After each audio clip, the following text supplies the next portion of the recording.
Welcome back to the channel. My name's Tom, and today we're going to be taking a look at a stretch of road hiding in these woods that's been abandoned for almost exactly 40 years as of July 2024. If you've been a viewer of my channel since 2020 or 2021, which most of you have not, you may remember a video I did in December 2020 called The Abandoned Evel Knievel Road. Well, this is a follow-up or a do-over of that video. Fun fact, that video was the first video in which I actually talked. When I did that video, though, I was only able to find one website that had any information on this road. However, I'm pretty sure most of that information I got from that website was either completely incorrect or at least somewhat inaccurate. Luckily, since I posted that video, though, I had a couple of viewers leave comments with what I believe to be the true story of this road. So now let's try to set the record straight. So here we are. This is Tariffville Road in Bloomfield, Connecticut. I believe it closed around July of 1984, and that's based on a Hartford Courant news article from September of '85 that said it closed 14 months earlier. According to that same article, there were two main reasons why the road closed. The first was that the rock layer underneath the road was unstable and it would actually collapse into the valley below. Second reason was that the rock wall to the left would also collapse on occasion, and then you'd get huge rocks in the roadway. It would have allegedly cost about $350,000 back then to fix, which is over $1 million today, and I guess it just wasn't worth it to fix it. Another problem that I see with the road is that it's extremely narrow. It's hard to get a good idea of exactly how wide it was, but based on my measurements here, it looks like it was between 14 and 15 feet wide max. And back then in the 70s and 80s, a lot of cars were between 6 and 7 feet wide. So if you had two cars coming at each other, there would be almost no room to pass. You know, their mirrors might actually hit. And there was really no easy way to widen the road either, because on this side here you have the cliff face, and it's got to be 100 to 200 feet down to the ground there. And on the left you have a rock wall, so you couldn't widen it in that direction either unless you wanted to blast, and then that's going to be extremely expensive, I would imagine. So it just didn't make financial sense to fix this road and keep it open. At this point, I'm virtually 100% sure those are the reasons why they actually closed this road. However, another reason, which I brought up in the 2020 video, was based on my research from ghosttowns.com, which was, again, the only website I could find that had any information on this road. And in that article on the website, they indicated that there was just one too many fatal car accidents on this road, and therefore they closed it because of that. And also one of the commenters on that video indicated that he thought he had heard that a girl had died up here at some point, and that was another reason why they might have closed it. But I can't find any actual real documentation to confirm any of that. So at this point, I'm going to say those are probably not true. There might have been some fatalities up here, but it does not appear that that was the reason why they closed the road. And also that was the reason why the road was allegedly called Evel Knievel Road, because people would supposedly drive the road really fast and dangerously like Evel Knievel. And don't forget, if you like this video, please give me a thumbs up, subscribe to my channel, leave a comment, and hit that notification bell. Thanks. Now let's take a look over the edge and just see if there's any evidence that this rock layer is unstable. And yeah, I'd say based on all that fresh dirt there, this does look unstable. Yeah, it looks like that's collapsed fairly recently, actually. And this view is looking straight down. It's kind of hard to tell in the video here, but towards the bottom of the screen, that's probably 50 to 100 feet down. If not more. It's really hard to tell. And you can see all that collapsed rock there. I would guess that if cars had continued using this road and, you know, kept putting pressure on it, it probably would have collapsed a lot more than it has at this point. In case anybody's wondering how I got this footage, I put my GoPro on the end of a 12-foot boat hook and hung it over the edge.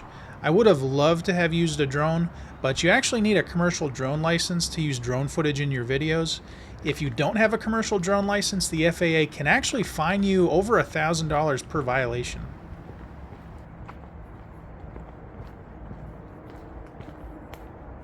Coming up on the right is unquestionably the most dangerous part of this road, because maybe a foot off the side of the road, there's a sheer drop down, again, 100, 200 feet. I'm not sure if this is one of the collapses that they're talking about that caused them to close the road, but I wouldn't be surprised if it was, because this just seems way too close to the road. I can't imagine they would have let people drive up a road that was literally a foot from a cliff's edge like this. Could be wrong, but I mean, it seems likely.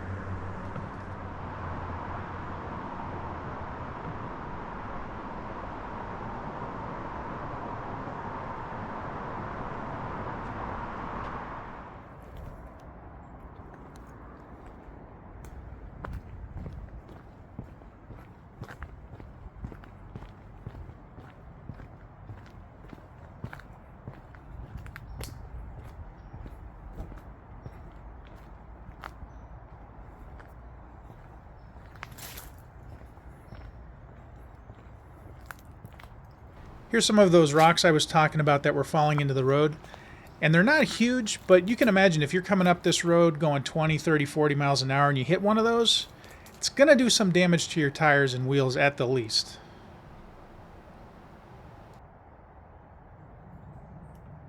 According to the 1985 article in the Hartford Courant, when they closed this road, there were still 2 houses on it.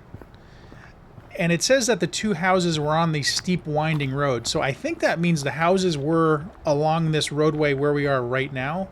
But as I look around here, I don't see anywhere that there actually could have been houses. Because to the left we have the rock face and then like hilly terrain. So I can't imagine there being houses there. And if you look really closely, you can see there's a guardrail here in the woods. And it's kind of weird. The road got washed out here. So there's this huge gap underneath the guardrail, and the guardrail is just basically floating in the woods there. It's really, really strange. So obviously there weren't going to be any houses beyond the guardrail, as far as I know. And then on the other side, there's a steep embankment.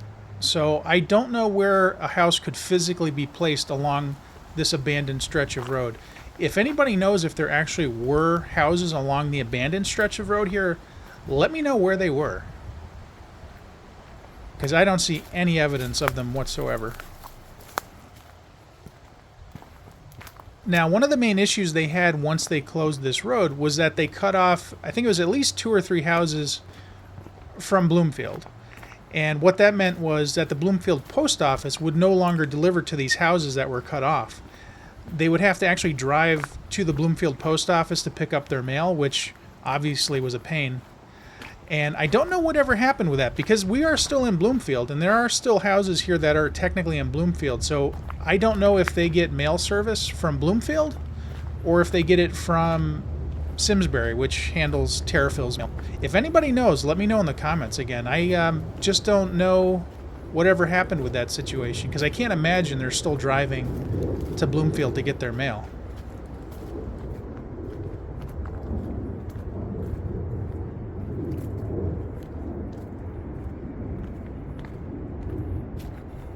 And then getting back to that article I read on ghosttowns.com, which is what I based my 2020 video on.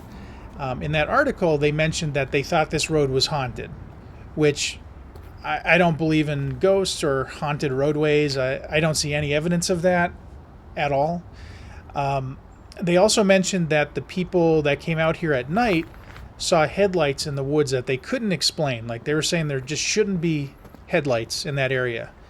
But we're surrounded by other roads here. Route 189 goes underneath this road, which we could see it coming in, and you can also hear it very clearly in this video.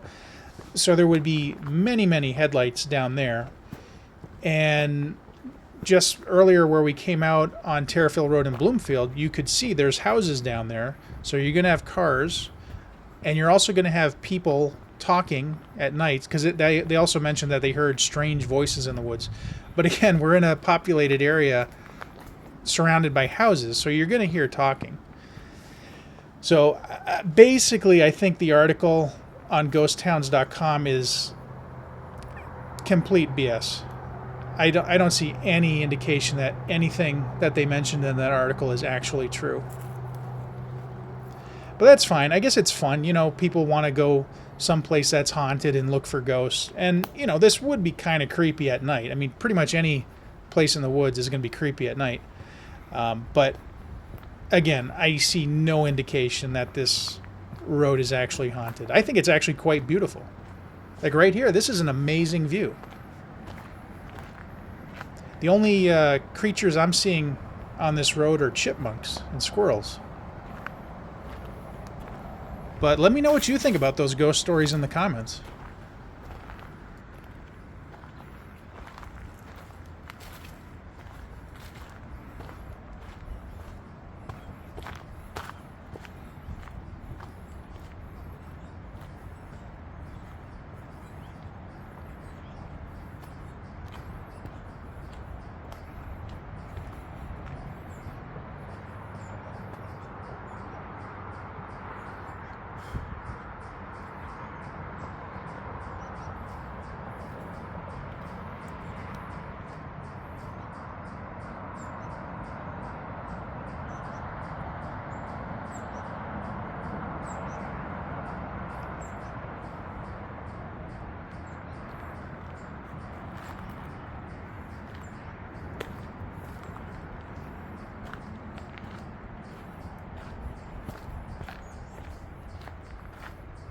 And can anybody tell me what this is? It says Met-Dist, M-E-T-D-I-S-T. I'm guessing it means Metropolitan District, which is a water control agency in this area.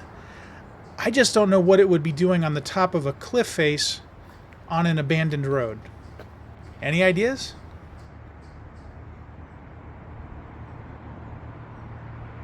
And there you have it. That's the abandoned stretch of Tariffville Road in Bloomfield, Connecticut, which may or may not be haunted. But at this point, I'm fairly confident that I have the correct story on why it closed. So if you ever watch my video from 2020, I would say don't believe anything I said in that. It's most likely completely wrong. But if you have more information on this road, definitely let me know in the comments, and I can always follow up on it if it's something, you know, worthwhile.